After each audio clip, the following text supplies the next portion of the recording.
मुंबई कभी नहीं रुकती, टूटे दिलों के लिए भी नहीं। यह कहानी उस शांति के बारे में है और कैसे वह फिसल गई और फिर वापस लौट आई। आरव मल्होत्रा ऐसे इंसान थे जो जिंदगी को समय सीमाओं में नापते थे। एक डिजिटल एजेंसी में क्रिएटिव डायरेक्टर, प्रतिभाशाली, प्रशंसित और हमेशा थका हुआ। उनमें प्रतिभा तो थी, लेकिन महत्वाकांक्षा और थकान के बीच उन्होंने खुशी को कहीं खो दिया था। सहकर्मी पुकारते हुए, आरव, क्लाइंट 5 मिनट में फोन कर रहा है। आरव अनसुनी आवाज में, हाँ हाँ, उन्हें बता देना कि मैं ज्वाइन कर रहा हूं। उसने आंखें मली, ठंडी कॉफी का एक और घूंट लिया और बारिश से भीगी खिड़की पर नजर डाली। बाहर मुंबई फिर से डूब रही थी, अंदर वह भी डूब रहा था।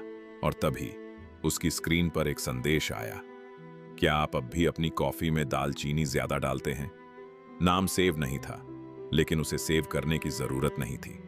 उसे यह बात याद थी, रिया देशमुख, वह लड़की जिसने कभी उसकी दुनिया को रंगों से रंगा था। जिंदगी ने उसे फिर से धूसर कर दिया। 4 साल पहले वे एक दूसरे से अविभाज्य थे। रिया एक पत्रकार थी, जिज्ञासु, बेबाक। आरव उसका बिल्कुल विपरीत था, शांत, विचारशील, नियंत्रण का आदी। और किसी तरह यह काम कर गया। रिया मजाक में, आरव, तुम हर चीज की योजना बनाते हो, यहां तक कि अचानक आने वाली योजनाएं भी। ऐसा कौन करता है? आरव मुस्कुराते हुए, कोई ऐसा जिसे आश्चर्य पसंद नहीं। रिया, लेकिन जिंदगी तो उनसे भरी है, यही तो मजेदार बात है। उसे यह बहुत पसंद था, जिस तरह से वह अराजकता को एक धुन की तरह बना देती थी। वे एक किताब के विमोचन पर मिले, अंत को लेकर बहस की और उसके बाद कभी बात करना बंद नहीं किया। उनका प्यार फिल्मी नहीं था, यह असली था, गंदा, साधारण। वे किराए को लेकर झगड़ते थे, सालगिरह भूल जाते थे, टोस्ट जला देते थे और सूर्योदय से पहले सुलह कर लेते थे। लेकिन कभी कभी सच्चा प्यार धोखे की वजह से नहीं, बल्कि वक्त की वजह से टूट जाता है। रिया धीरे से, यादों में, आरव, मुझे फेलोशिप मिल गई दिल्ली में 6 महीने। यह बहुत बड़ी बात है मेरे लिए, मेरे करियर के लिए। आरव, तुम यहां पहले से ही 14 घंटे काम करते हो, दिल्ली तुम्हें ले जाएगी। रिया दुखी होकर, मैं इसी के लिए काम कर रही थी, मुझे लगा था कि तुम्हें गर्व होगा। आरव, हाँ, मुझे बस डर है कि मैं तुम्हें दूरियों में खो दूंगी। और शायद उसने खो दिया, क्योंकि जब वह चली गई तो उसके बाद छाए सन्नाटे को पाटने की हिम्मत दोनों में नहीं थी। अब 4 साल बाद उसने अचानक मैसेज किया था, कोई संदर्भ नहीं, कोई स्पष्टीकरण नहीं, बस दालचीनी और यादें। आरव धीरे से, जोर से पढ़ते हुए, क्या तुम अब भी अपनी कॉफी में ज्यादा दालचीनी डालती हो? हाँ रिया, मैं अब भी लेता हूं। आरव टाइप करते हुए, हमेशा। और तुम अब भी अपना हिलाना भूल जाती हो, है ना? जवाब लगभग तुरंत आ गया। रिया टेक्स्ट वॉइस, कुछ चीजें कभी नहीं बदलती, कुछ चीजें बदल गईं। जैसे एक वाक्य से उसका दिल दुख गया। वे 2 दिन बाद अपने पुराने cafe D blue door taco में मिले। वही मेज, अलग लोग। रिया घबराहट से मुस्कुराते हुए, हाय आरव, अरे तुम तो बिल्कुल वैसी ही लग रही हो। रिया हंसती हुई, झूठी, तुम हमेशा ऐसा तब कहती थी जब तुम्हें समझ नहीं आता था कि क्या कहना है। आरव हल्का मुस्कुराते हुए, अभी भी काम करता है। उसने उसे देखा, उसकी आंखों में वही चमक, उसकी आवाज में वही गर्मजोशी, बस अब उसमें वो शांति थी जो दिल टूटने के बाद परिपक्वता से मिलती है। रिया धीरे से, मैं पिछले महीने मुंबई वापस आई थी, मेरी मां की तबीयत और मुझे घर की याद आ रही थी। आरव, और दालचीनी वाली कॉफी? रिया, वो भी। उनकी हंसी सावधानी से थी, मानो 2 लोग उस भाषा को दोबारा सीख रहे हों जो वे कभी धारा प्रवाह बोलते थे। रिया, क्या तुमने कभी सोचा है कि अगर हमने जाने नहीं दिया होता तो क्या होता? आरव थोड़ी देर बाद, हर दिन, लेकिन सोचने से हमने जो चुना था वो नहीं बदलता। रिया, हमने नहीं चुना आरव, हम बह गए। ये और भी बुरा है। उसके शब्द बिजली की तरह सुकून में भेद गए। उसने खुद को ये यकीन दिलाने में सालों बिताए थे कि वे आगे बढ़ गए हैं। अब वो झूठ पिघलने लगा था। आरव, मैं तुम्हें खोने के लिए तैयार नहीं था, लेकिन मैं तुम्हारे पीछे चलने की हिम्मत भी नहीं जुटा पाया। मुझे लगता था कि प्यार का मतलब वहीं रुकना है। रिया धीरे से, और मुझे लगता था कि प्यार का मतलब आगे बढ़ना है, अकेले भी। दो सच, दोनों सही, दोनों गलत। वे साथ साथ चले गए। शहर में गीली मिट्टी और डीजल की गंध आ रही थी। मुंबई को दिल टूटने की परवाह नहीं थी, वो बस चलती रही। रिया ऊपर देखते हुए, हमारा नियम याद है, बारिश में कभी अलविदा मत कहना। आरव मुस्कुराता है, हाँ, क्योंकि ऐसा लग रहा है जैसे रोना आ रहा हो। रिया, तो अगली कॉफी तक। आरव, अगली कॉफी तक। उन्होंने गले नहीं लगाया, छुआ तक नहीं, बस मुस्कुराए। ऐसी मुस्कान जो आपको वो सब याद दिला दे जो आप भूलने की कोशिश करते हैं। उस रात आरव अपने खामोश अपार्टमेंट में घर चला गया। हर कोने में उसका नाम फुसफुसा रहा था।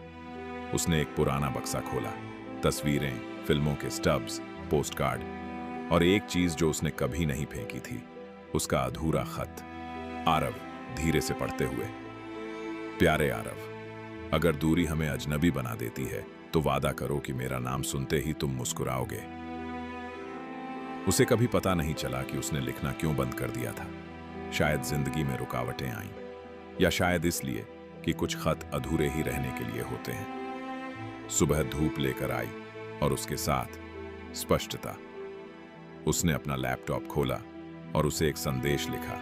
आरव टाइप करते हुए, तुमने अपना पत्र पूरा नहीं किया, शायद हमें कहानी पूरी कर लेनी चाहिए। उसे जवाब की उम्मीद नहीं थी, लेकिन जवाब आ गया। रिया, संदेशवाहक, तो आओ मेरे साथ इसे पूरा करो। गेटवे, शाम 6 बजे। और सालों में पहली बार आरव काम से जल्दी निकल गया। गेटवे ऑफ इंडिया पर पर्यटकों ने तस्वीरें ली, कबूतर अफरा तफरी में उड़ते रहे। सामंजस्य और समय थम सा गया। रिया वहीं खड़ी रही, बाल खुले बंधे, कैमरा लटका, मुस्कान असली। रिया, तुम आई? आरव, तुमने पूछा? रिया, इतना आसान? आरव सिर हिलाता है, हमेशा से था। कथावाचक। वे समुद्र के किनारे टहल रहे थे, हर चीज पर बात कर रहे थे, सिवाय उन चीजों के जो सबसे ज्यादा मायने रखती थीं, जब तक कि शब्दों की जरूरत नहीं रह गई। रिया, जानते हो मुझे वहां क्या एहसास हुआ? प्यार हमेशा के लिए नहीं होता, यह प्रकट होने के बारे में है, सब कुछ टूट जाने के बाद भी। आरव धीरे से, तो मैं यहां हूं प्रकट होने के लिए। वह मुस्कुराई। सालों में पहली बार उसने उसकी आंखों की ठंडक को गर्माहट से पिघलते देखा। गेटवे ऑफ इंडिया पर पर्यटक तस्वीरें ले रहे थे, कबूतर बेतरतीब लय में उड़ रहे थे और समय थम सा गया था। रिया वहीं खड़ी थी, बाल बिखरे हुए, कैमरा लटका हुआ, मुस्कान असली। रिया, तुम आई? आरव, तुमने पूछा? रिया, इतना आसान? आरव सिर हिलाता है, हमेशा से था। वे समुद्र के किनारे टहल रहे थे, हर चीज पर बात कर रहे थे, सिवाय उन चीजों के जो सबसे ज्यादा मायने रखती थीं, जब तक कि शब्दों की जरूरत नहीं रह गई। रिया, जानते हो मुझे वहां क्या एहसास हुआ? प्यार हमेशा के लिए नहीं होता, ये सामने आने के बारे में है, सब कुछ टूट जाने के बाद भी। आरव धीरे से, तो मैं यहां हूं सामने आने के लिए। वह मुस्कुराई। सालों में पहली बार उसने उसकी आंखों की ठंडक को गर्माहट से पिघलते देखा। उन्होंने कोई वादे नहीं किए, फिर से साथ आने की बात नहीं की। कुछ कहानियों को सीक्वल की जरूरत नहीं होती, बस सही अंत की। रिया, मैं अगले हफ्ते फिर जा रही हूं, इस बार हमेशा के लिए। आरव चुपचाप, मुझे पता है। रिया, तो फिर तुम क्यों आए? आरव, क्योंकि मैं नहीं चाहता था कि हमारी खामोशी हमारी आखिरी बातचीत हो। रिया की आंखें चमक उठीं, उदासी से नहीं बल्कि कृतज्ञता से। रिया, अलविदा कहने में तुम हमेशा बहुत बुरे होते थे। आरव मुस्कुराते हुए, शायद इसलिए कि मेरा एक हिस्सा उन पर विश्वास नहीं करता। वे हंसे। वह आवाज समुद्री हवा में घुल गई, संक्षिप्त, सुंदर, काफी। उस रात बाद में रिया ने एक वॉइस नोट भेजा, फिर से जगाने के लिए नहीं, फिर से खोलने के लिए नहीं, बस शुक्रिया अदा करने के लिए। रिया, वॉइस नोट, अरे मुझे नहीं पता कि मैं कभी किसी से वैसा प्यार कर पाऊंगी या नहीं जैसा मैंने तुमसे किया था, लेकिन मुझे उम्मीद है कि हम दोनों को कुछ सच्चा, कुछ सुकून मिलेगा। आने के लिए शुक्रिया। अलविदा आरव। उसने इसे एक बार फिर से चलाया, फिर से सेव कर लिया। उसे याद करने के लिए नहीं, बल्कि यह याद रखने के लिए कि ईमानदारी कैसी होती है। हफ्ते बीत गए। रिया फिर से मुंबई से चली गई, कैमरा हाथ में लिए, कहानियों के पीछे। आरव रुका, लेकिन पहली बार वह स्थिर नहीं खड़ा था। उसने फिर से पेंटिंग की। वह फिर से हंसा। वह जिया। कभी कभी जाने देना नुकसान के बारे में नहीं होता, यह दोनों दिलों को पिघलाने के लिए आजाद करने के बारे में होता है। प्यार बर्फ की तरह तुरंत नहीं टूटता। यह टूटता है, पिघलता है, नया आकार लेता है, अगर आप इसे अनुमति दें। आरव और रिया हमेशा के लिए एक दूसरे के नहीं थे, लेकिन वे एक दूसरे की जागृति थे। और कभी कभी इतना ही काफी होता है, क्योंकि जमे हुए दिलों को बचाने की जरूरत नहीं होती, बस थोड़ी सी गर्माहट की जरूरत होती है, ताकि फिर से याद आ सके कि कैसा महसूस होता है।